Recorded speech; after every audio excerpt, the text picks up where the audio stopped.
Le 14 janvier 2022, les habitants d'Anchorage, en Alaska, ont entendu une série de fortes détonations. Elles se sont poursuivies pendant près d'une demi-heure. Ainsi qu'ils l'ont découvert plus tard, la source des détonations se trouvait à près de 9650 km de là, dans l'archipel des Tonga, dans le sud de l'océan Pacifique.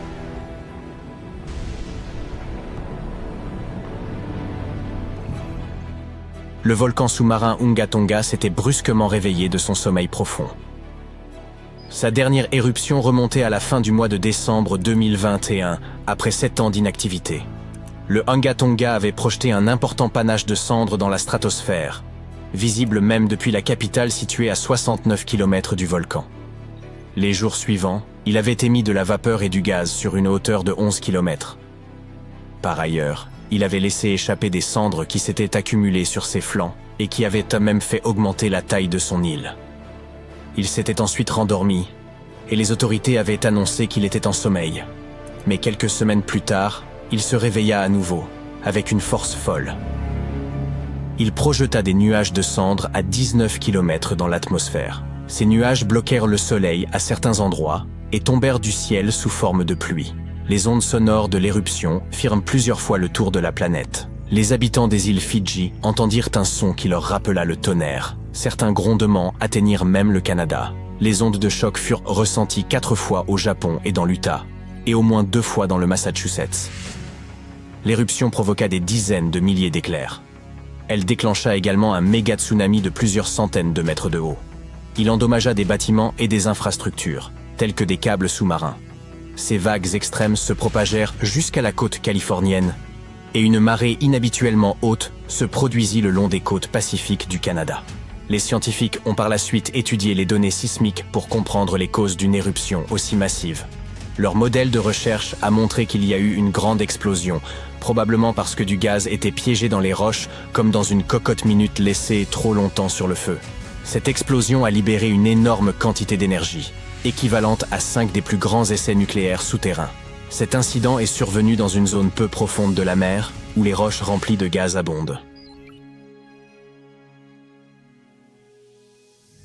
Normalement, lorsqu'un volcan entre en éruption, ces fumées provoquent un refroidissement temporaire à la surface de la Terre. Mais l'éruption du Hunga Tonga était différente. Elle n'a pas produit beaucoup de fumée, mais a libéré une énorme quantité de vapeur d'eau, l'équivalent de 60 000 piscines olympiques. La chaleur intense de l'éruption a transformé de grandes quantités d'eau de mer en vapeur, qui a ensuite été projetée dans l'atmosphère. Toute cette vapeur d'eau s'est retrouvée dans la stratosphère, une couche de l'atmosphère trop sèche pour que s'y forment des nuages ou de la pluie. Les scientifiques ne disposant d'aucune observation de ce type, ils ne sont pas en mesure de nous dire si cette éruption aura des effets à long terme sur nos conditions météorologiques. En effet, le seul moyen de mesurer la vapeur d'eau stratosphérique est d'utiliser des satellites spéciaux, et ceux-ci n'existent que depuis 1979. Et il n'y a pas eu d'éruption similaire à celle du Hunga Tonga pendant cette période. En fait, l'incident du Hunga Tonga est l'éruption de ce type la mieux documentée de l'histoire récente. Les scientifiques disposèrent de nombreux outils pour l'étudier. Des satellites qui prenaient des photos depuis l'espace, ainsi que des capteurs qui écoutèrent les vibrations et les mouvements de la Terre. Une éruption similaire a eu lieu en 1991 sur un volcan des Philippines. Mais à l'époque, les scientifiques ne disposaient pas d'instruments aussi perfectionnés qu'aujourd'hui. Des experts de différents pays ont examiné les données satellitaires juste après l'éruption du Hunga Tonga. Ils voulaient en savoir combien de temps la vapeur d'eau resterait dans la stratosphère, où elle irait et, bien sûr, ce que cela signifierait pour la planète et pour nous tous. Le premier résultat important de l'éruption, du moins en partie, a été un énorme trou dans la stratosphère qui s'est maintenu pendant plusieurs mois en 2023. Lorsqu'il est apparu, la vapeur d'eau avait atteint la stratosphère polaire au-dessus de l'Antarctique. Mais l'éruption du Hunga Tonga n'a finalement eu qu'un effet minime sur les températures moyennes mondiales, du moins pour l'instant. Espérons qu'il ne répétera pas l'histoire du Tambora, dans l'actuelle Indonésie. Il y a plus de 2 siècles, en 1815, ce méchant volcan est entré en éruption et a provoqué une année sans été. L'année suivante, l'hiver a été exceptionnellement froid et humide en Europe et en Amérique du Nord. Il y a également eu des tsunamis catastrophiques qui ont détruit des maisons et qui ont coûté la vie à 10 000 personnes, et 80 000 autres sont tombés malades à la suite de ces événements. Il est impossible de manquer un événement comme l'éruption du Hunga Tonga ou du Tambora. Mais certains volcans sous-marins sont découverts par accident. Une passagère d'un vol commercial qui regardait par le hublot au-dessus de l'océan Pacifique a vu une tache d'une couleur étrange sur l'eau. Elle a pensé qu'il pouvait s'agir d'une nappe de pétrole ou de pierres ponces flottantes, signe indicateur d'une éruption volcanique récente. Elle a décidé d'envoyer une photo de cette zone à un géologue. Et c'est ainsi que les scientifiques ont découvert l'un des plus grands volcans du monde, le Havre. Il se cache à environ 900 mètres sous la surface. En 2012, ce volcan a connu une éruption massive qui a duré environ 98 jours. De la lave brûlante s'est écoulée de 14 cheminées différentes autour de son cratère en forme de demi-cercle. Le Havre n'est qu'un des nombreux systèmes volcaniques recouverts par des milliers de mètres d'eau. Ces volcans, les plus actifs de la planète, font partie d'un gigantesque système appelé dorsal médio-océanique, qui s'étend tout autour du monde. Ce système produit environ 75% de tout le magma qui sort des volcans de la Terre chaque année. Il libère plus de 2 km3 de lave.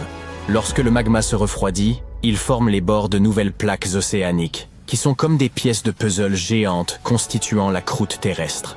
Une équipe de scientifiques a étudié les matériaux laissés au fond de l'océan par les éruptions volcaniques de l'âge de bronze. Il y a environ 3600 ans, un volcan partiellement immergé dans le sud de la mer Égée s'est réveillé avec fracas.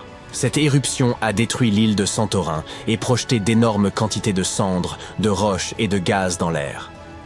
Elle a laissé derrière elle d'épaisses couches de cendres et de roches qui se sont déposées en tas au fond de l'océan. Les scientifiques étudient l'ancienne éruption de Santorin depuis plusieurs années afin de comprendre ce qui se passe lors d'éruptions d'une telle ampleur. Leurs recherches permettent d'expliquer comment les futures éruptions volcaniques pourraient affecter le climat de notre planète. Cette étude aide également les scientifiques à comprendre la force des éruptions, la hauteur des colonnes éruptives et la taille des vagues qui se forment lorsque toutes les cendres et les roches se déposent au fond de l'océan. Ces informations aideront à prévoir les dangers des futures éruptions. Lorsqu'un volcan entre en éruption, personne ne devrait se trouver à l'intérieur. Mais des scientifiques ont tenté l'expérience. En quelque sorte, ils ont mis au point une nouvelle technique d'imagerie intelligente qui utilise les meilleures méthodes de l'imagerie médicale et des microscopes optiques. L'imagerie matricielle, ainsi qu'on appelle cette technique, permet de mieux comprendre ce qui se passe sous terre, même lorsqu'il n'y a pas beaucoup de capteurs disponibles. Ces capteurs, appelés géophones, détectent et enregistrent le mouvement des ondes sismiques, c'est-à-dire des vibrations qui se propagent à travers la Terre. L'étude de ces ondes permet aux scientifiques de connaître les différents types de roches et leur disposition sous la surface. Les chercheurs ont testé leur méthode sur un volcan de Guadeloupe, dans les Caraïbes. Il n'y a pas beaucoup de géophones sur ce site, mais les scientifiques ont pu combiner les données de plusieurs géophones grâce à leur nouvelle technologie. Ils ont utilisé une astuce appelée effet mémoire pour inverser les distorsions qui se produisent lorsque les ondes sismiques ricochent sur différents matériaux souterrains et retrouver l'aspect des signaux d'origine. Ils ont ainsi clairement pu voir la structure intérieure du volcan jusqu'à une profondeur d'environ 10 km, avec des images incroyablement détaillées d'une résolution extrêmement haute.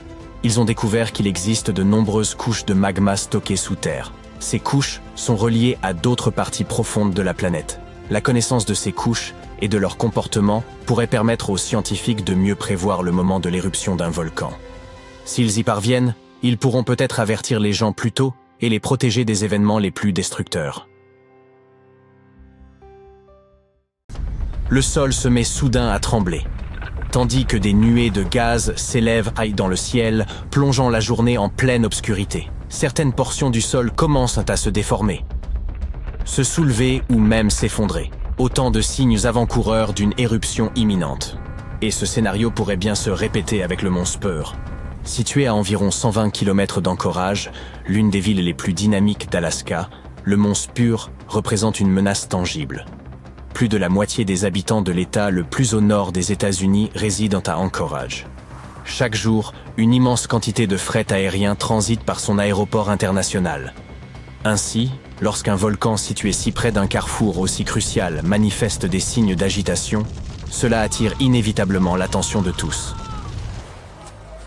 À titre informatif, environ 350 millions de personnes dans le monde vivent dans la zone à risque d'un volcan en activité. Cela signifie qu'une personne sur 20 se trouve exposée aux dangers liés à une éruption volcanique. Les Alaskiens espéreraient sans doute que l'éveil du mont Spur relève de la fiction, mais la réalité est tout autre. L'Observatoire volcanologique d'Alaska a enregistré plusieurs des signes caractéristiques d'une activité volcanique imminente, à tel point que le niveau d'alerte a été relevé au jaune, indiquant une agitation dépassant les niveaux habituels. Le mont Spur est entré en éruption à 2 reprises dans les années 90 et ces événements furent assez puissants. Sur une échelle de 1 à 10, elles obtiendraient probablement une note de 6 ou 7. Sans être catastrophiques, elles ont néanmoins engendré des dommages estimés entre 10 et 17 millions de dollars. Cependant, ces chiffres paraissent dérisoires face à l'éruption du mont Redoute en Alaska en 1988, un autre volcan qui a provoqué des dégâts astronomiques, totalisant 345 millions de dollars. La principale raison réside dans les cendres volcaniques qui ont perturbé les moteurs des avions, à l'image du KLM 747, dont tous les moteurs se sont arrêtés sous l'effet des cendres avant de redémarrer in extremis. Si la géologie instable de l'Alaska avait jusque-là suscité peu d'attention, cet événement a indéniablement changé la donne. Lorsqu'on évoque les risques liés au volcanisme, la première image qui surgit est souvent celle de Pompéi, en Italie. Bien sûr, il s'agit du scénario le plus dramatique. Une ville engloutie par la lave. Comparé au Vésuve, le mont Spur peut sembler moins menaçant, mais il a tout de même laissé des traces notables. Lors de sa dernière éruption dans les années 90, il a propulsé des aérosols volcaniques à plus de 18 000 mètres d'altitude. Clarifions un point scientifique essentiel. Les aérosols volcaniques sont des particules liquides qui sont libérées dans l'atmosphère lors d'une éruption. Ils se forment généralement lorsque les gaz volcaniques, comme le dioxyde de soufre, interagissent avec l'eau et d'autres particules présentes dans l'air. Ces aérosols ont la capacité de refroidir la surface terrestre en réfléchissant directement la lumière solaire vers l'espace. Le pire, ils peuvent demeurer dans l'atmosphère pendant plusieurs années après une éruption, entraînant de graves problèmes de santé. L'éruption a libéré des avalanches fulgurantes de gaz brûlants et de cendres, appelées coulées pyroclastiques, accompagnées d'épaisses crues boueuses, connues sous le nom de lahars, sans oublier les gigantesques blocs de roches volcaniques. Certains dépassaient 1 mètre de diamètre et ont été projetés hors du volcan, avec la puissance de véritables boulets de canon, s'écrasant jusqu'à plus de 10 km de distance. La chaleur dégagée a fait fondre une partie d'un glacier voisin, déclenchant des coulées de débris qui ont obstrué la rivière Chakachatna et formé un tout nouveau lac dans la vallée. Malgré tout, la première éruption du mont Spur a eu un aspect positif. La principale leçon tirée fut l'importance de la surveillance volcanologique. Grâce aux systèmes de contrôle locaux, les pertes économiques ont pu être limitées, ce qui est essentiel pour une ville dont le trafic aérien est aussi dense. Bien que considéré comme actuellement endormi, le mont Spur reste imprévisible et pourrait entrer en éruption à tout moment. Les volcans sont généralement classés en 3 catégories: actifs, dormants ou éteints, selon leur niveau d'activité. Un volcan actif gronde encore et entre en éruption avec une certaine régularité. Un volcan dormant, lui, a montré des signes d'activité récente, mais reste actuellement en sommeil. Quant aux volcans éteints, ils sont silencieux depuis si longtemps qu'on estime qu'ils ne se réveilleront plus jamais. Parmi les volcans actifs les plus redoutables des États-Unis, figure le mont St. Helens, responsable de l'éruption la plus violente de l'histoire du pays. Lors de sa dernière explosion, l'intensité du souffle a emporté environ 400 mètres de son sommet, faisant littéralement disparaître le haut de la montagne. Si le nuage de cendres du mont Spur vous semblait spectaculaire, celui de St. Helens l'a surpassé en atteignant 24 km d'altitude, plongeant l'est de l'État de Washington dans une obscurité totale. Mais ce n'est pas tout. En seulement 3 minutes, l'éruption a projeté près de 3,7 milliards de mètres cubes de roches incandescentes et de poussière, de quoi remplir 1 million de piscines olympiques sur une superficie de 600 km² de forêts luxuriantes. Les secousses sismiques qui ont annoncé l'éruption avaient débuté plusieurs semaines avant le 18 mai 1980. Finalement, un séisme d'une magnitude de 5,0 a déclenché un gigantesque glissement de terrain sur l'un des flancs du volcan. À la fin de cette éruption historique, 57 vies avaient été perdues. Près de 7000 grands animaux, comme les cerfs et les wapitis, avaient péri. tandis que des millions d'oiseaux jonchèrent la terre calcinée. Bien que les experts ne s'attendent pas à ce que le mont Saint-Helens rejoue un épisode de cette ampleur dans un avenir proche, ils continuent de le surveiller de près, car le volcan est loin d'être éteint. Pour la petite anecdote, le mot volcan tire son origine de Vulcain, la divinité romaine du feu. Les éruptions surviennent souvent au point de rencontre des plaques tectoniques, ces fragments de la croûte terrestre qui s'assemblent comme un puzzle. La fameuse ceinture de feu, située dans l'océan Pacifique, constitue la zone volcanique la plus active du globe. Elle abrite entre 750 et 915 volcans en activité. Le plus grand volcan de la ceinture de feu, et également le plus grand volcan actif au monde, est le Mauna Loa. Culminant à plus de 4000 mètres, il est situé à Hawaï. Les chercheurs estiment que ce volcan est en éruption depuis au moins 700 000 ans. La plus récente a débuté le 27 novembre 2022 pour s'achever le 13 décembre suivant.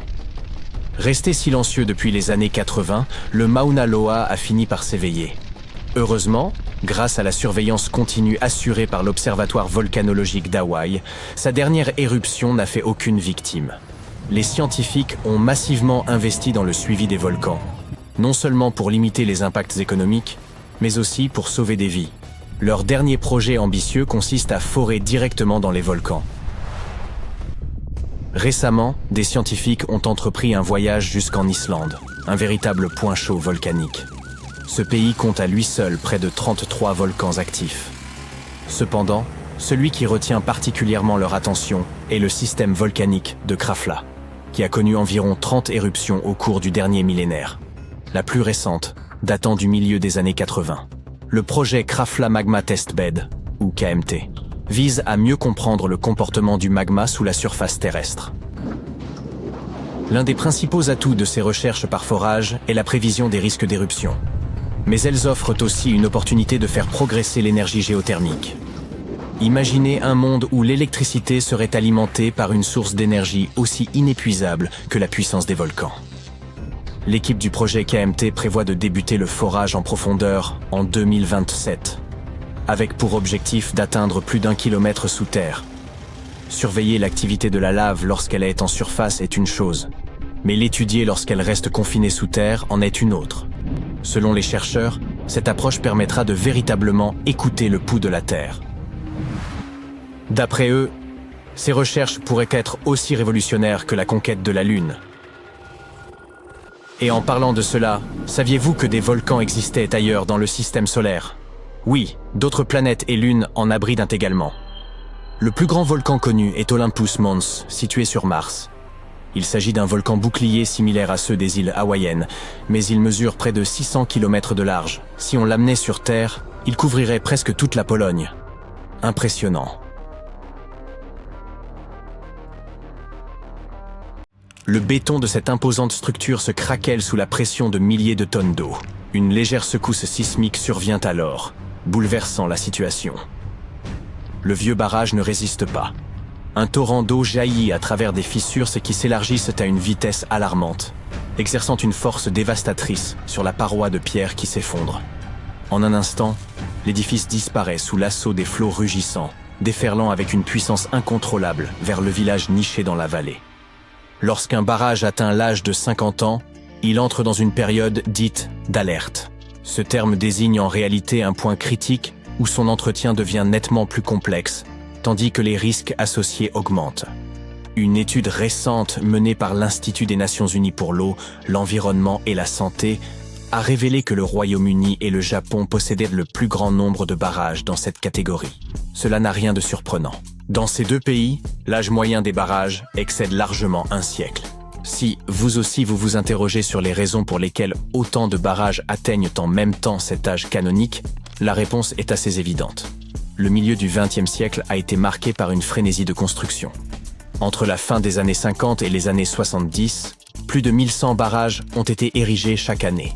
Mais, dès 1990, ce rythme effréné a considérablement ralenti, avec moins de 500 nouveaux barrages par an. Depuis les années 2000, ce chiffre a encore diminué, tombant sous la barre des 300. Le plus gros problème réside dans le fait que bon nombre des barrages construits durant ce boom de l'après-guerre vieillissent aujourd'hui simultanément, alors que de nombreux pays font face à des infrastructures dégradées. Et que se passe-t-il lorsque ces ouvrages atteignent un état critique? En l'absence d'un entretien rigoureux, ils risquent de s'effondrer, ce qui pourrait provoquer des catastrophes tant pour l'approvisionnement en eau que pour la sécurité publique. Cela s'apparente à un gigantesque jeu de Jenga aquatique, où il est impératif d'éviter que l'ensemble ne s'effondre.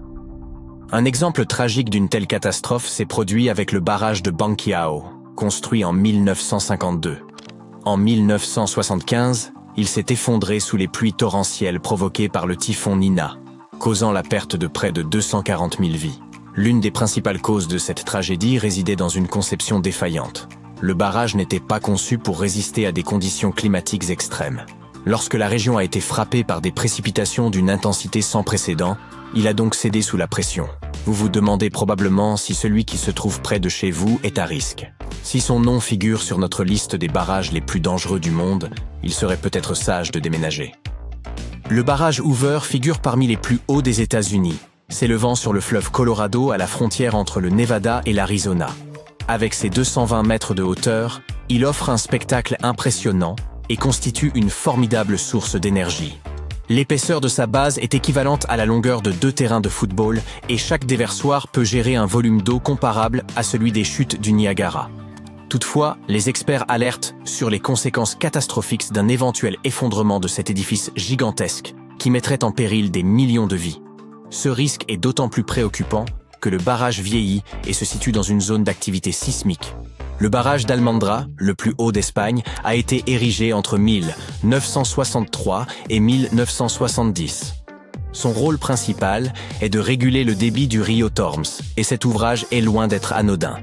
Une simple erreur humaine pourrait provoquer des dégâts considérables. Il représente donc une sérieuse préoccupation pour les populations résidant en aval. Le barrage Jinping-I, également nommé la première cascade de Jinping, détient le titre de plus haut barrage au monde avec ses 305 mètres de hauteur. Situé en Chine, il a été construit pour maîtriser le débit du Yalong. Cette structure impressionnante joue un rôle crucial, produisant de 16 à 18 milliards de kilowattheures par an.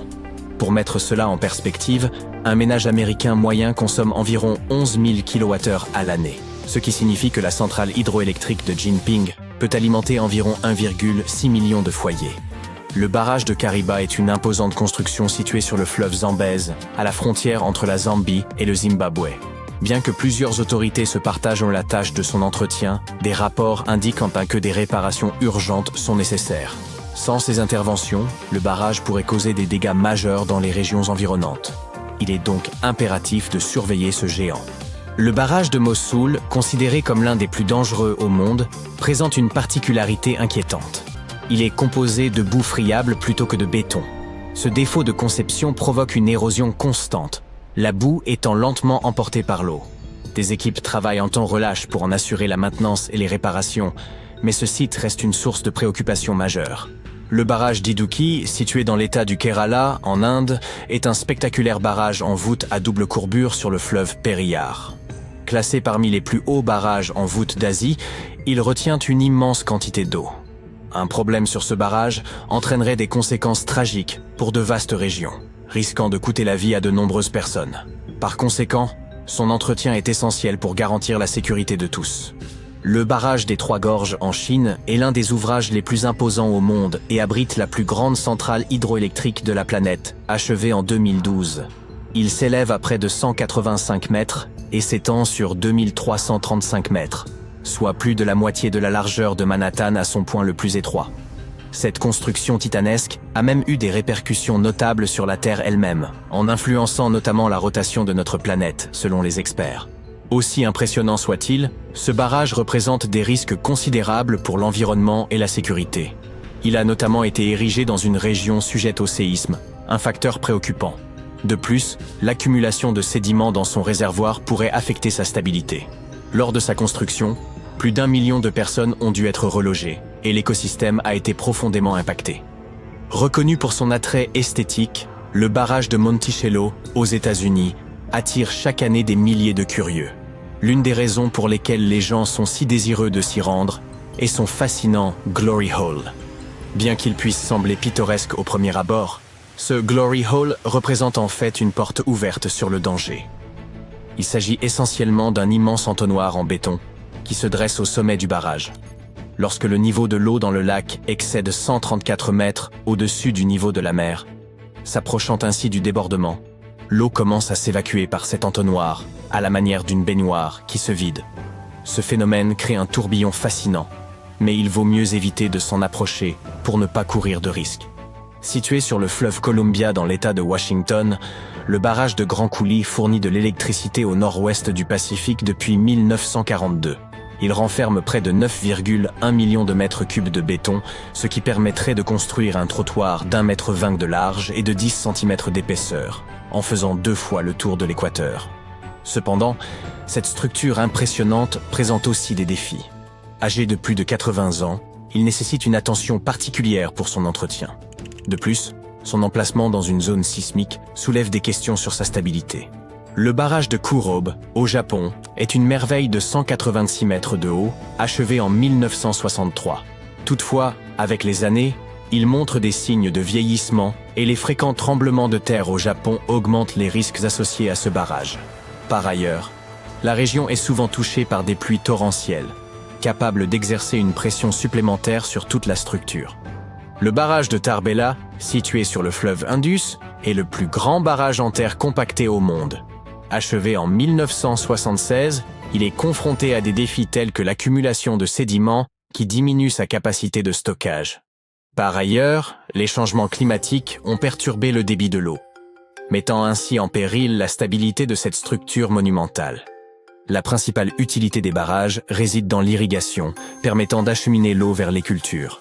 En effet, environ 40% de la nourriture consommée à l'échelle mondiale dépend de ces infrastructures hydrauliques. Ensuite, l'hydroélectricité figure parmi leurs fonctions principales. Les barrages agissent comme de gigantesques batteries, transformant le flux de l'eau en énergie. Ils contribuent également à l'approvisionnement en eau, au contrôle des inondations et offrent des activités récréatives telles que la navigation de plaisance et la pêche.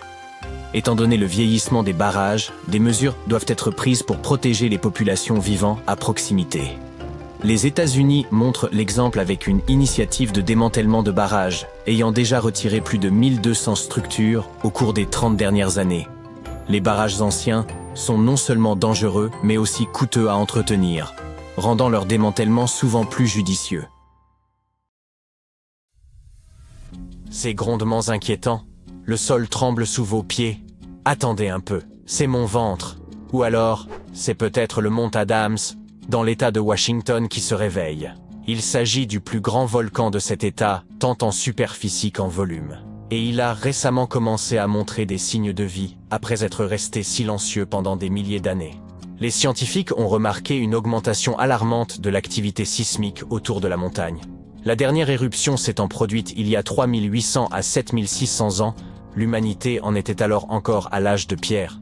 Cette soudaine loquacité a suscité la curiosité des scientifiques.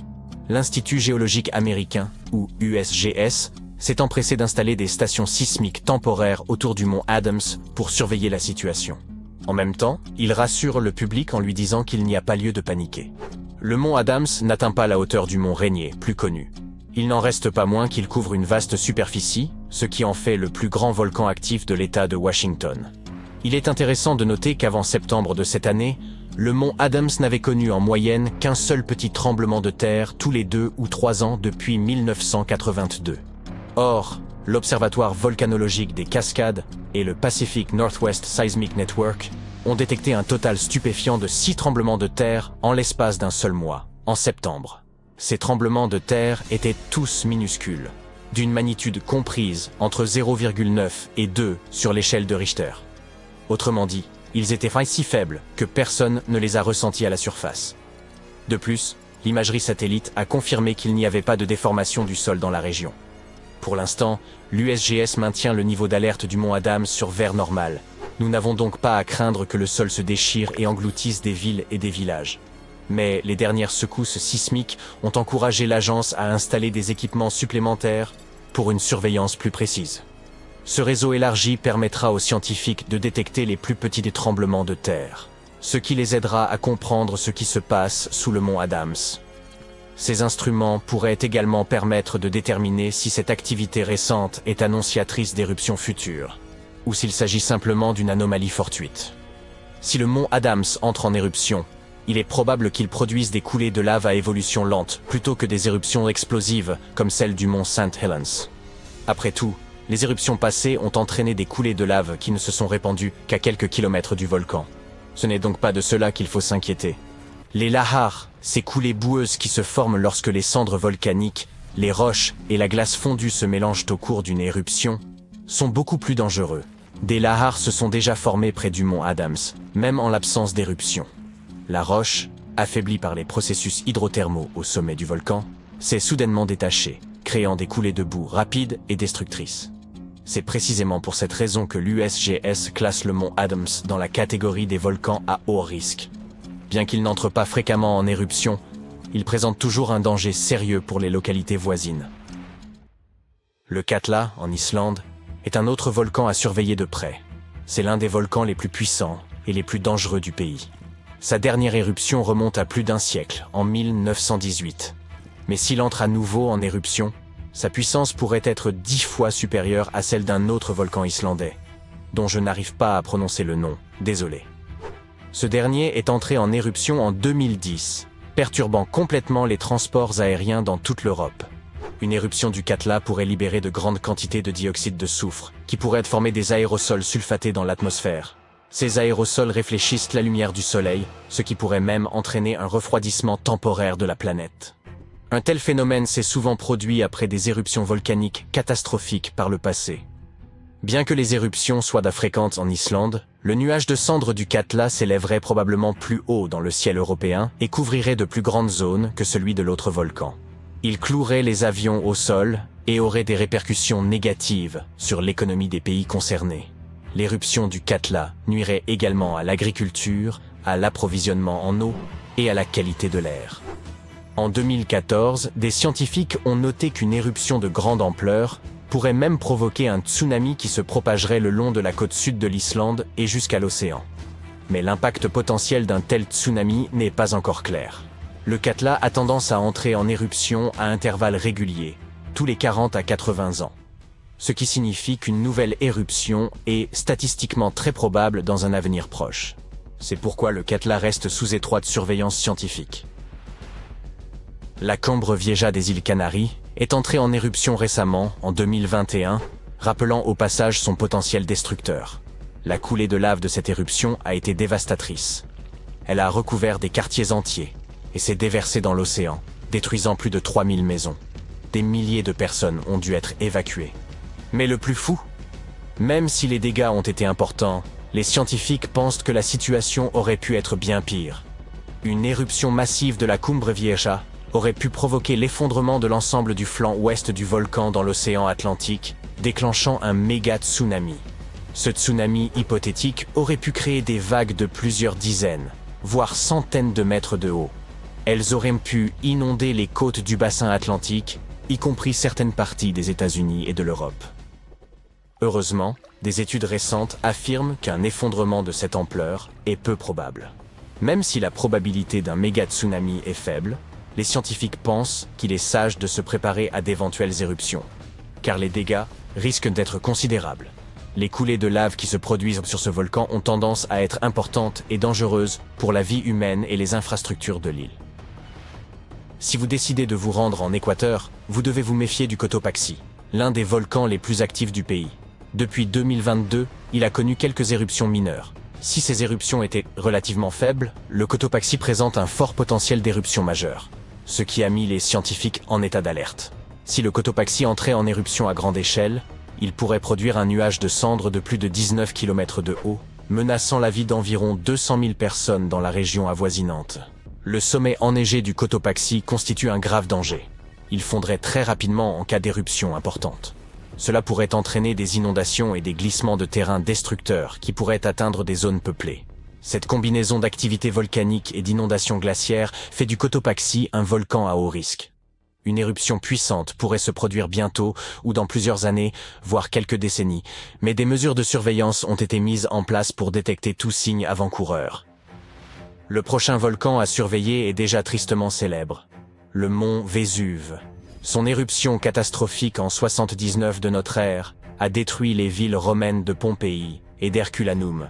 Sa dernière éruption remonte à 1944. Mais le Vésuve reste très actif et représente un risque important pour Naples, l'une des plus grandes villes d'Italie. Une éruption importante menacerait plus de 3 millions de personnes. Une grande partie de la population vit à proximité du volcan, certains même directement sur ses pentes. Si le Vésuve entrait en éruption, on assisterait à une explosion de cendres, de roches et de gaz. Le tout éjecté à des vitesses extrêmement élevées. Même si on ne s'attend pas à un tel événement destructeur avant quelques centaines d'années, le Vésuve reste l'un des volcans les plus surveillés au monde. Après tout, il pourrait causer des dégâts catastrophiques dans une zone densément peuplée. Le Popocatépetl, qu'on a surnommé El Popo, est l'un des volcans les plus importants d'Amérique du Nord. Il s'agit de l'un des volcans actifs les plus hauts de la région, situé à environ 64 km de Mexico. Cette proximité avec une zone métropolitaine de 22 millions d'habitants rend le Popocatépetl particulièrement dangereux. Une éruption importante pourrait produire un énorme nuage de cendres au-dessus de la capitale mexicaine, entraînant une perturbation généralisée. Les cendres pourraient obstruer les systèmes de drainage de la ville, contaminer les réserves d'eau et même provoquer des pannes d'électricité en court-circuitant les systèmes électriques. En outre, des lahares pourraient dévaler le volcan et atteindre les villes voisines.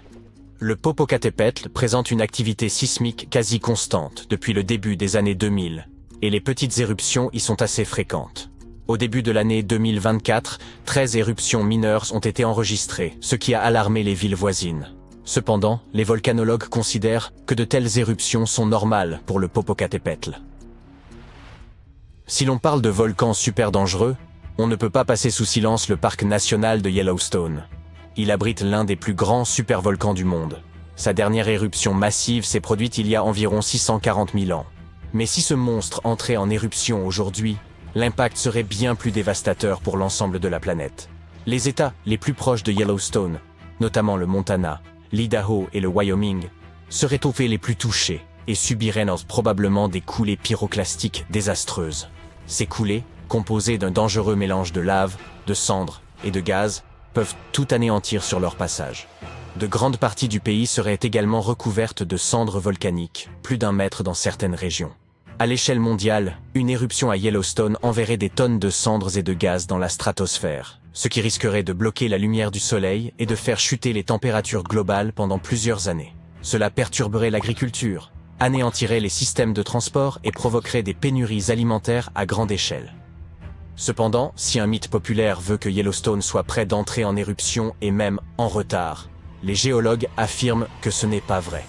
Les volcans ne suivent pas de calendrier précis et l'activité de la région n'indique pas une éruption imminente. C'est donc une bonne nouvelle.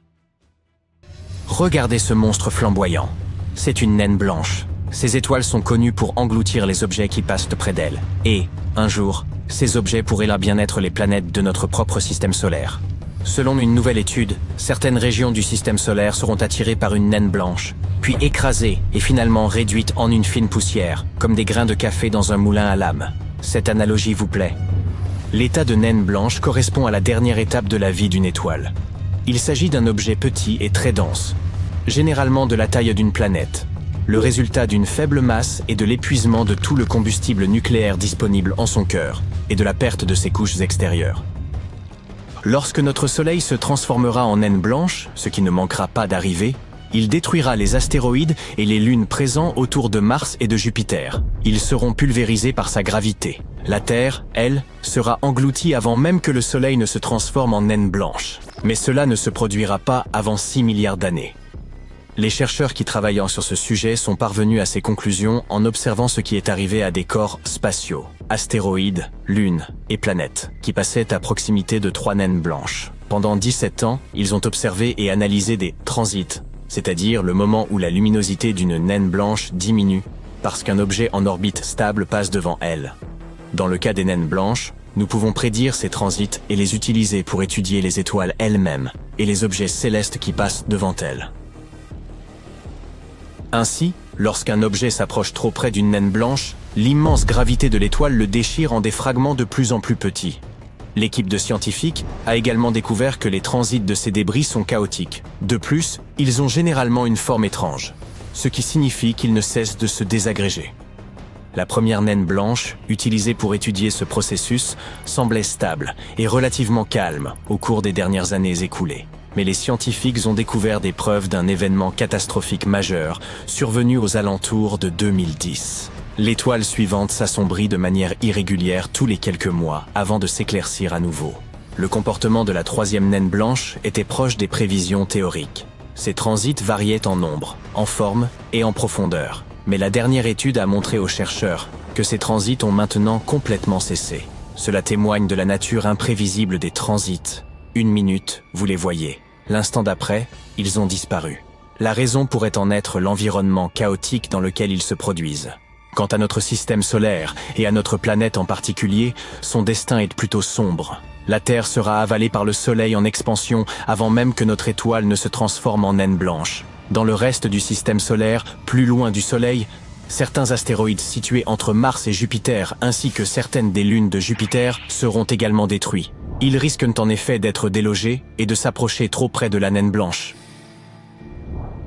Toutefois, les astronomes ne sont pas certains à 100% que c'est exactement ce qui doit se passer dans notre système solaire. Il ne nous reste plus qu'à attendre de voir comment les choses évoluent durant les prochains 6 milliards d'années. En ce qui concerne les naines blanches, les scientifiques en ont récemment découvert une dont la surface présente une étrange cicatrice métallique. Cette tache pourrait s'être formée au moment où l'étoile a déchiqueté puis englouti une minuscule planète qui tournait autour d'elle.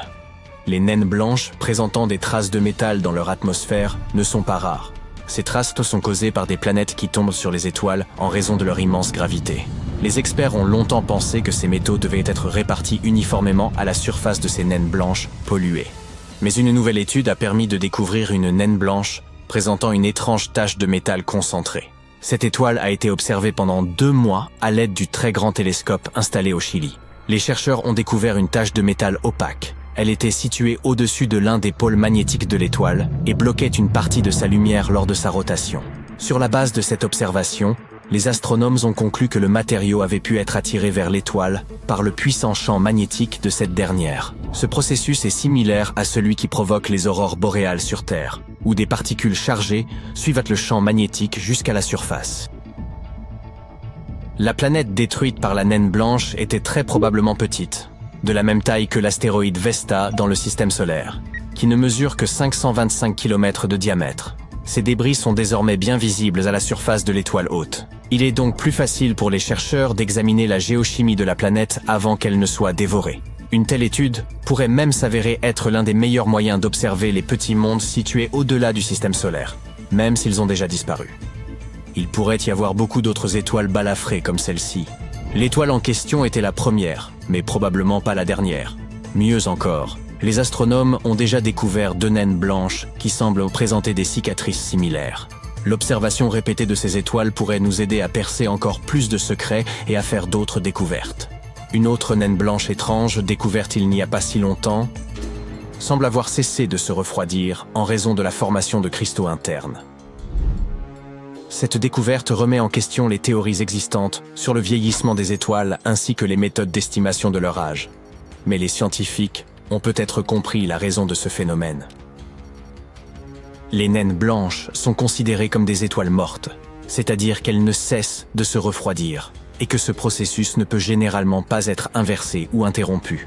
Mais en 2019, le satellite Gaia de l'Agence spatiale européenne a découvert un certain nombre de naines blanches qui avaient cessé de se refroidir depuis plus de 8 milliards d'années. Cela pourrait signifier que certaines naines blanches peuvent générer beaucoup d'énergie supplémentaire, et cela va à l'encontre de la théorie classique de l'étoile morte. Au début, les astronomes n'arrivaient pas à comprendre comment cela pouvait se produire. Plus de 97% des étoiles de la Voie lactée se transforment en naines blanches.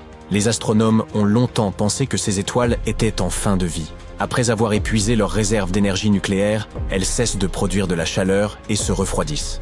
Le plasma dense qu'elles contiennent finit par geler et l'étoile se solidifie de l'intérieur. L'ensemble du processus peut prendre des milliards d'années. Mais de nouvelles données indiquent que dans certaines naines blanches, ce plasma dense ne se contente pas de geler. Au contraire même, les cristaux solides qui se forment lors du refroidissement deviennent moins denses et commencent à flotter vers le haut. Et ils déplacent ainsi le liquide, plus lourd, vers le bas.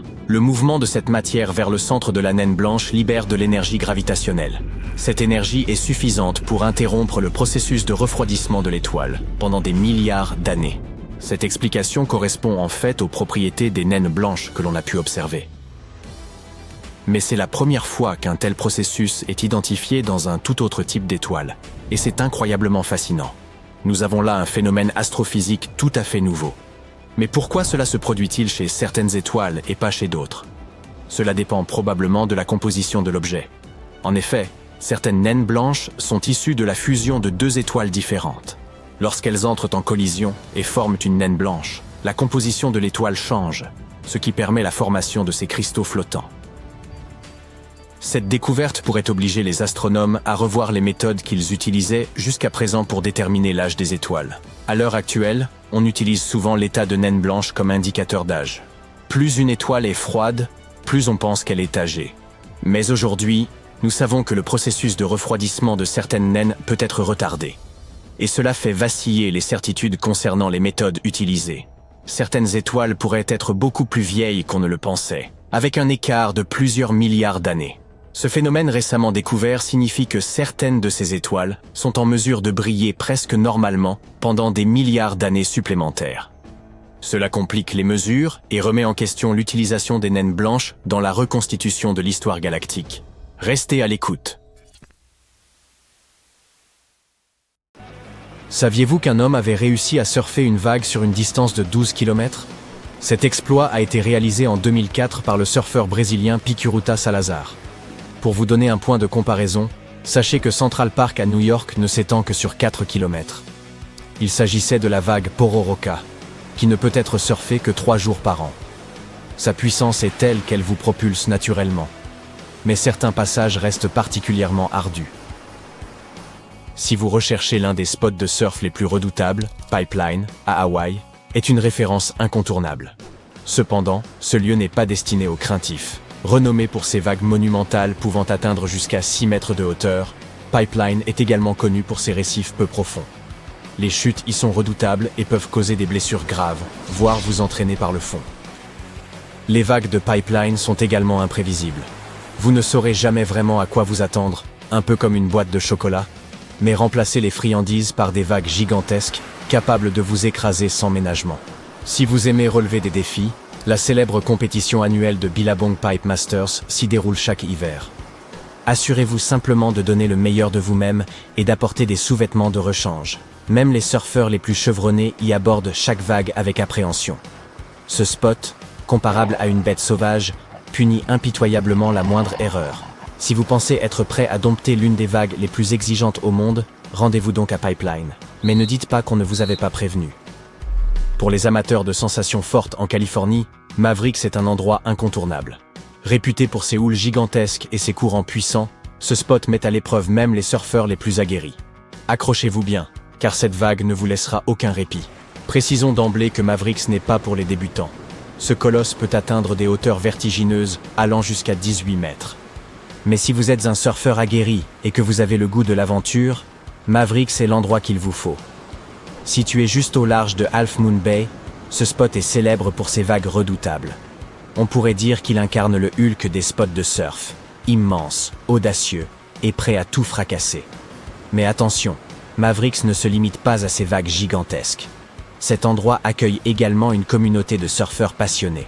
Ces hommes et ces femmes vivent pour l'adrénaline de dompter une vague à Mavericks et sont prêts à tout pour y parvenir. Cependant, Mavericks ne se résume pas qu'à l'exploit sportif. C'est aussi une véritable communauté. Les surfeurs qui affrontent ces vagues titanesques se soutiennent mutuellement, formant une grande famille unie par leur passion commune. Voilà donc Mavericks, le spot de surf le plus extrême et le plus emblématique de Californie. Si vous êtes prêt à relever le défi, prenez votre planche et foncez.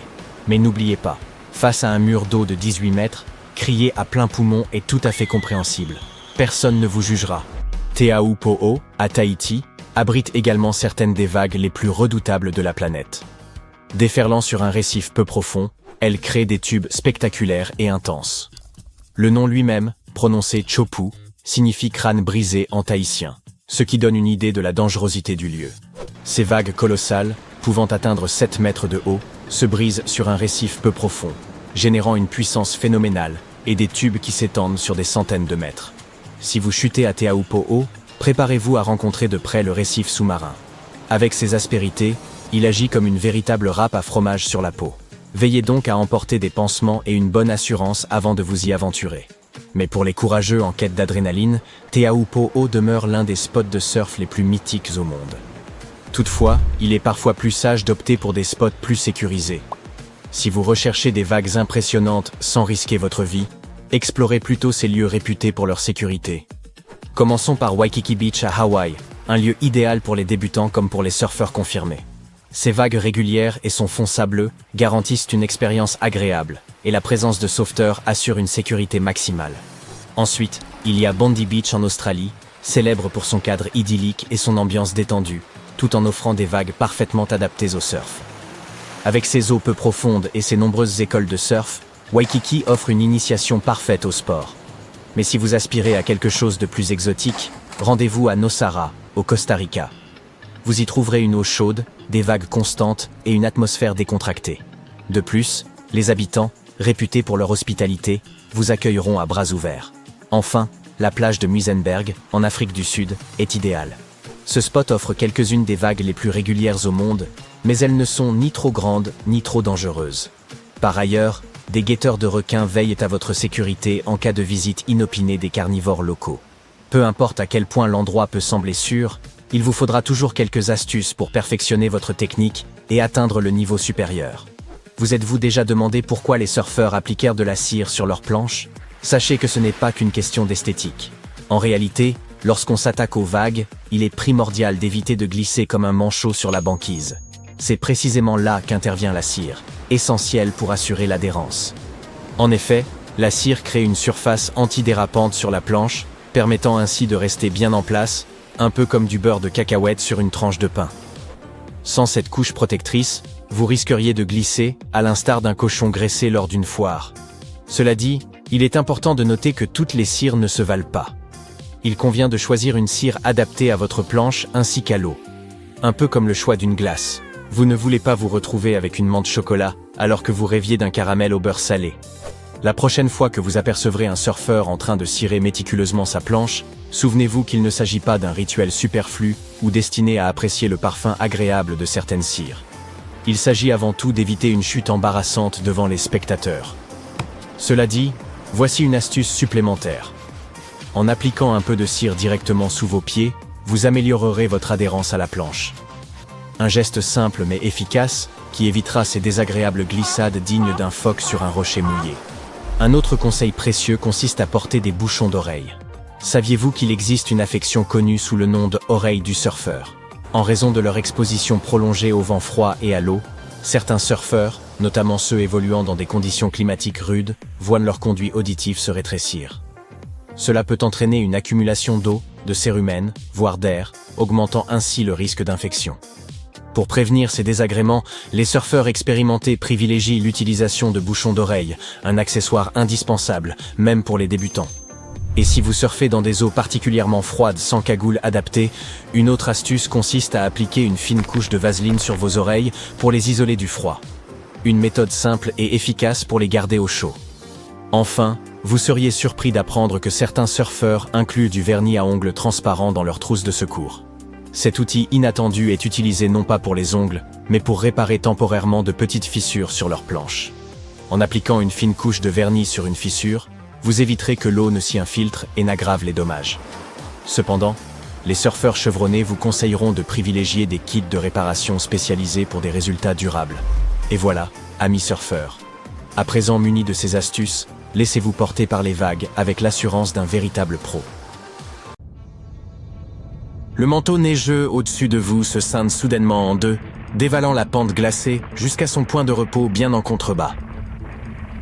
Sur son passage, tout est broyé sous l'énorme masse de neige et de débris. Vous assistez à une avalanche, l'une des catastrophes naturelles les plus redoutables qui soient. Et si l'on vous parlait d'un autre type d'avalanche, tout aussi terrifiant que celui des montagnes? Ce qui la rend particulièrement étrange, c'est qu'elle se produit sous l'eau. Les avalanches sous-marines sont des phénomènes naturels d'une puissance dévastatrice, souvent bien plus redoutables que les terrestres. Elles peuvent provoquer un chaos planétaire aux conséquences dramatiques. Le plus inquiétant, elles surviennent en permanence sous la surface des océans. Invisibles, imprévisibles et extrêmement difficiles à mesurer. Ces avalanches sous-marines peuvent atteindre une ampleur 100 fois supérieure à celle des avalanches terrestres et menacent gravement les communications mondiales au point de potentiellement priver la planète entière d'Internet. Mais nous y reviendrons plus tard. Pour l'instant, remontons 60 000 ans dans le passé. Nous voici au large de la côte nord-ouest de l'Afrique, sur le point de découvrir l'ampleur et l'impact dévastateur d'une avalanche sous-marine titanesque. Elle a débuté par un simple glissement de terrain sous-marin dans le canyon d'Agadir. À l'origine, il ne s'agissait que d'1,5 km de matériaux. Cependant, cette masse a rapidement été multipliée par plus de 100 en traversant le fond de l'océan Atlantique. Au fur et à mesure que l'avalanche gagnait en vitesse et en volume, elle emportait avec elle du gravier, du sable, des roches et de la boue. Elle a creusé un sillon dévastateur à travers l'un des plus grands canyons sous-marins du monde, éradiquant toute forme de vie sur son passage.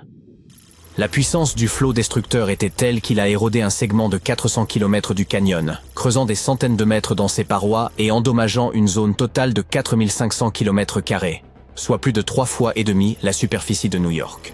Quant à sa force, elle a projeté d'énormes blocs rocheux le long des parois du canyon, atteignant des hauteurs pouvant aller jusqu'à 130 mètres. Avant que les scientifiques ne mettent en évidence cet événement dévastateur, ils avaient largement sous-estimé l'étendue de la destruction causée par les avalanches sous-marines. Par ailleurs, ces catastrophes majeures peuvent se déclencher non seulement au large, dans les profondeurs océaniques, mais également à proximité des estuaires. Revenons au 14 janvier 2020 pour examiner cela de plus près. Un courant de turbidité, un flux rapide d'eau descendant chargé de sédiments, a parcouru plus de 1100 km depuis l'estuaire du fleuve Congo jusqu'aux abysses. Ce phénomène a été provoqué par 2 facteurs. Des inondations exceptionnelles le long du fleuve à la fin de décembre 2019 et des marées de printemps d'une ampleur inhabituelle. Cela a engendré une gigantesque avalanche de sable et de boue, dont le volume représentait un tiers de tous les sédiments transportés annuellement par l'ensemble des fleuves de la planète. Cette avalanche a vu sa vitesse augmenter, passant de 5 mètres par seconde dans la partie supérieure du canyon du Congo à 8 mètres par seconde à l'extrémité du canal, à près de 1200 km du littoral.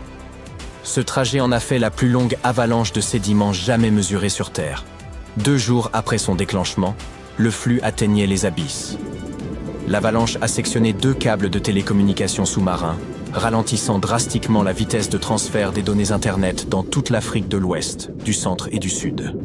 Avant cela, les scientifiques jugeaient impossible de mesurer directement les avalanches sous-marines de grande ampleur. Toutefois, le flux de sédiments observé dans le canyon du Congo a permis de surveiller le phénomène, offrant aux chercheurs une meilleure compréhension du lien entre les grandes crues fluviales et les profondeurs océaniques. Ils ont également déterminé que la fréquence des avalanches sous-marines dépendait de la localisation de l'observateur. Les canyons sous-marins situés à proximité des embouchures des fleuves peuvent connaître plusieurs petites avalanches chaque année. En revanche, des systèmes éloignés des déversements fluviaux, comme le canyon d'Agadir, ne subissent qu'une avalanche titanesque tous les 10 000 ans environ. Vous vous interrogez peut-être sur les causes possibles d'une avalanche sous-marine. Les tremblements de terre, les typhons, les marées hautes, les crues fluviales et même les éruptions volcaniques peuvent en être responsables. De plus, avec le changement climatique, ces phénomènes deviennent de plus en plus fréquents et violents. Toutefois, la présence de ces déclencheurs ne garantit pas qu'une avalanche se produira ni n'en détermine l'ampleur. Prenons un exemple. En 1755, un puissant tremblement de terre a frappé la côte portugaise, dévastant Lisbonne et causant des dizaines de milliers de morts. Pourtant, cet événement n'a provoqué qu'une petite avalanche sous-marine. En revanche, en 1929, un séisme majeur au large de Terre-Neuve, au Canada, a déclenché la plus grande avalanche sous-marine jamais documentée. Le flux, se déplaçant à 70 km/h, a charrié des rochers, du sable et de la boue tout en rompant 11 câbles sous-marins. La puissance de l'avalanche a également généré un tsunami ayant entraîné la mort de 28 personnes le long des côtes. Les avalanches sous-marines sont invisibles car elles se produisent en profondeur, ce qui rend leur étude extrêmement complexe.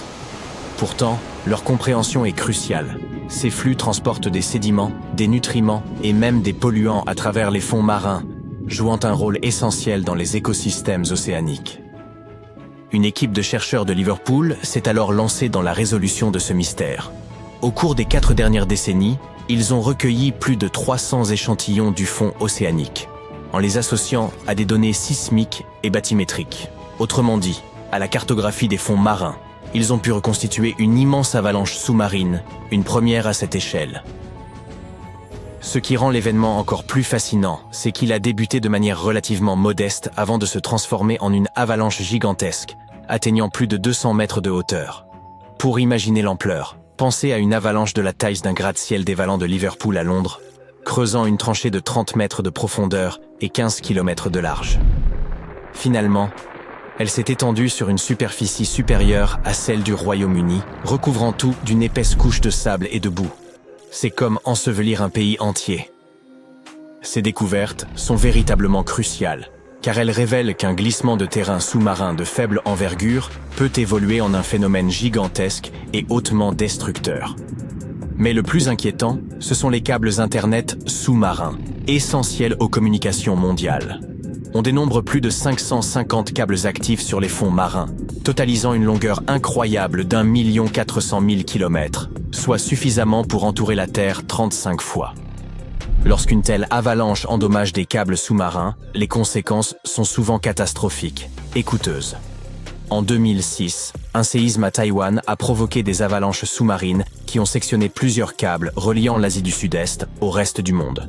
Cela a entraîné une perte de 90% du trafic Internet entre la Chine et les États-Unis au pic de l'événement. Taïwan, quant à elle, a subi des interruptions de trafic allant de 74 à 100% vers les îles voisines. Vous comprenez maintenant pourquoi il est essentiel d'en savoir plus sur ce phénomène naturel. Heureusement, des chercheurs de l'université Tulane ont trouvé un moyen de l'analyser en 3 dimensions. Jusqu'à présent, les études ne considéraient les avalanches sous-marines qu'en 2 dimensions, ce qui ne permettait pas de saisir pleinement leur comportement. Les chercheurs ont concentré leurs efforts sur l'interaction des flux sous-marins avec des mini-bassins, des formations naturelles sur le fond océanique semblables à des bols peu profonds. Malgré leur nom, ces bassins peuvent être vastes, atteignant jusqu'à 10 km², soit environ 2 fois la superficie de Central Park à New York. Lorsque des courants de turbidité pénètrent dans ces mini-bassins, ils ne s'immobilisent pas simplement. Au contraire, ils frappent la paroi opposée et reviennent sous forme de tourbillons, semblables au remous dans un cours d'eau. Ces mouvements tourbillonnants redistribuent les sédiments avant qu'ils ne se déposent. La taille du bassin et la vitesse du courant influencent fortement ce processus. Si le bassin est grand et le courant lent, il se remplit progressivement de sédiments. Mais si le courant accélère ou si le bassin est réduit, le flux déborde, s'étalant au-delà de ses limites. Pour approfondir leurs recherches, les scientifiques ont créé une réplique d'un mini-bassin dans une piscine et testé diverses vitesses de flux pour simuler les courants de turbidité. Ils ont même conçu des mélanges spécifiques de sédiments pour observer le comportement de particules de tailles diverses. Finalement, ils ont réussi à reproduire les conditions océaniques, mais à une échelle contrôlable et adaptée à leurs expériences. Fascinant, n'est-ce pas?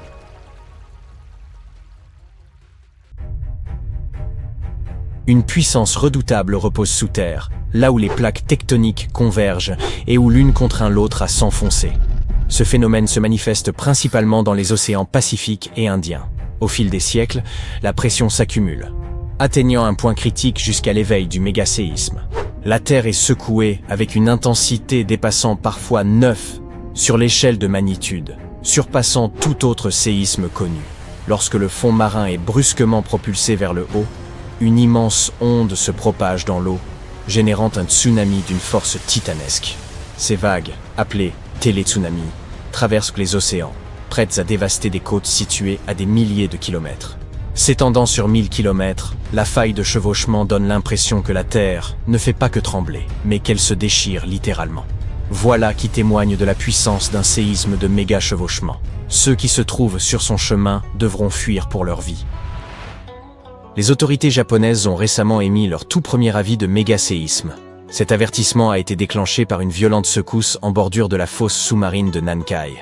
Bien que la plupart des alertes aient été levées et que le séisme de magnitude 7,1 ait causé peu de dégâts, des secousses ont touché le sud-ouest du Japon, entraînant un ralentissement des trains à grande vitesse pour des raisons de sécurité et affectant les déplacements de nombreux voyageurs. Toutefois, la vigilance demeure de mise face à la menace d'un méga-séisme susceptible de se produire dans la fosse de Nankai dans les décennies à venir. Sous la mer des Philippines, une plaque tectonique s'enfonce lentement sous le territoire japonais, progressant de quelques centimètres par an. Les derniers grands séismes enregistrés dans cette région datent de 1944 et 1946, chacun ayant atteint une magnitude de 8,1. Ces séismes ont provoqué des destructions considérables à travers le pays. Si un nouveau méga-séisme devait survenir dans la région, il pourrait atteindre une magnitude comprise entre 8 et 9. Les scientifiques ne s'accordent toujours pas sur la probabilité exacte de cet événement, bien qu'elle puisse être estimée jusqu'à 80%.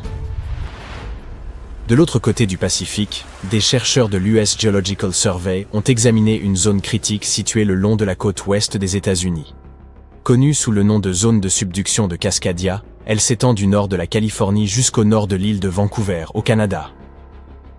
Au cours des 14 200 dernières années, cette région aurait connu au moins 30 séismes majeurs, avec une fréquence moyenne d'un tous les 500 ans.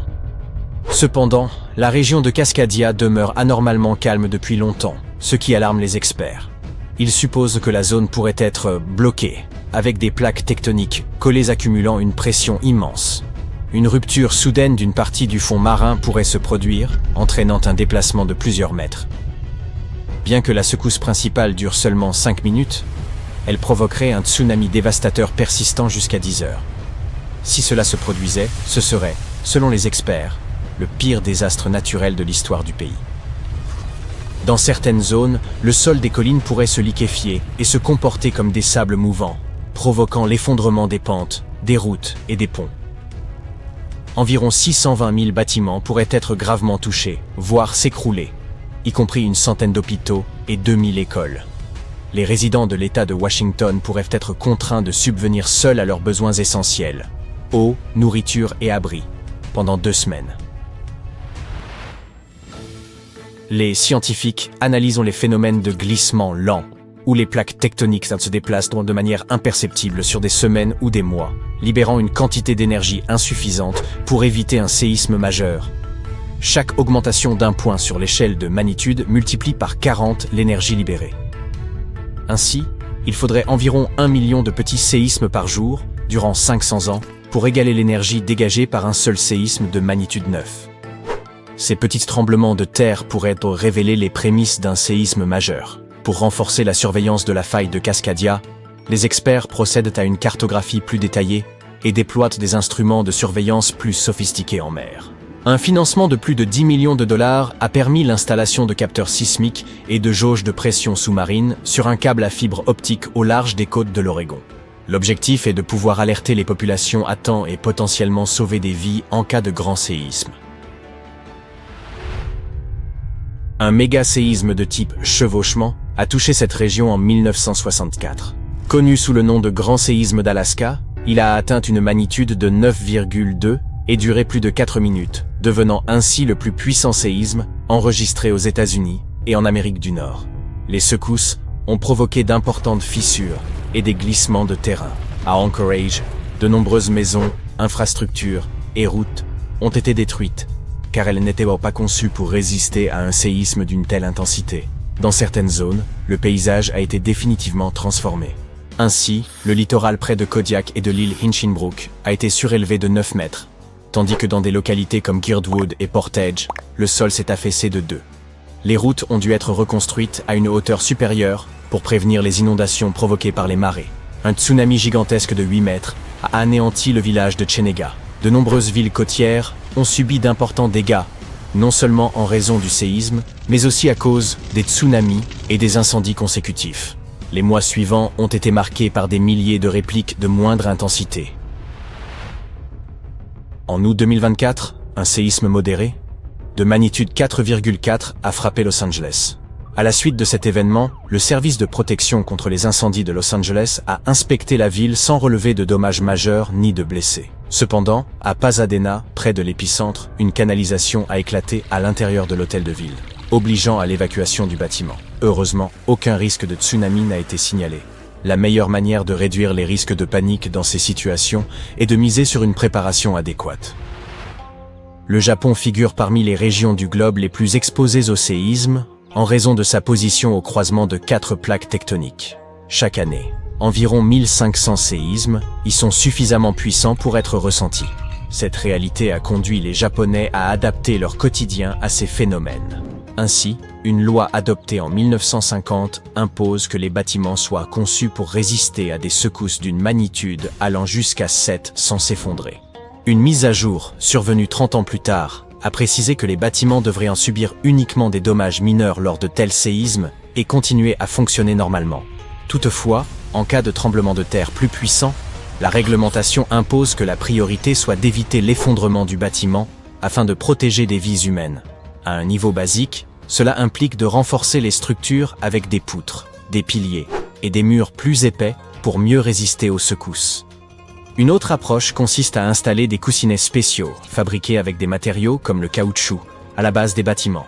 Certains édifices reposent même sur de larges couches de matelas qui les isolent totalement du sol, ce qui améliore leur protection face au séisme. Un gratte-ciel peut osciller de manière significative, avec un déplacement pouvant atteindre 1,50 m d'avant en arrière. Pour limiter les dommages, les ingénieurs ajoutent également des dispositifs appelés amortisseurs, à chaque deuxième étage jusqu'au sommet de l'immeuble. Ces amortisseurs fonctionnent comme d'énormes pompes à vélo, mais remplies de liquide plutôt que d'air. Lors des secousses, le liquide résiste à la compression et absorbe une partie de l'énergie générée par le tremblement. Lorsqu'ils conçoivent des gratte-ciel, les ingénieurs s'efforcent de simplifier et d'équilibrer au maximum la structure. Cela implique que chaque étage ait une hauteur uniforme et que les colonnes de soutien soient réparties de manière régulière. Cependant, les architectes privilégient parfois des designs plus créatifs, ce qui les pousse à chercher des solutions de compromis pour maintenir à la fois l'esthétique et la sécurité du bâtiment. Par exemple, la Tokyo Skytree, l'une des tours les plus hautes au monde, associe un style futuriste à des dispositifs innovants conçus pour résister au séisme. Elle intègre un pilier central, inspiré des pagodes traditionnelles japonaises, ainsi que des amortisseurs sismiques qui dissipent l'énergie des secousses, garantissant ainsi sa stabilité et sa sécurité.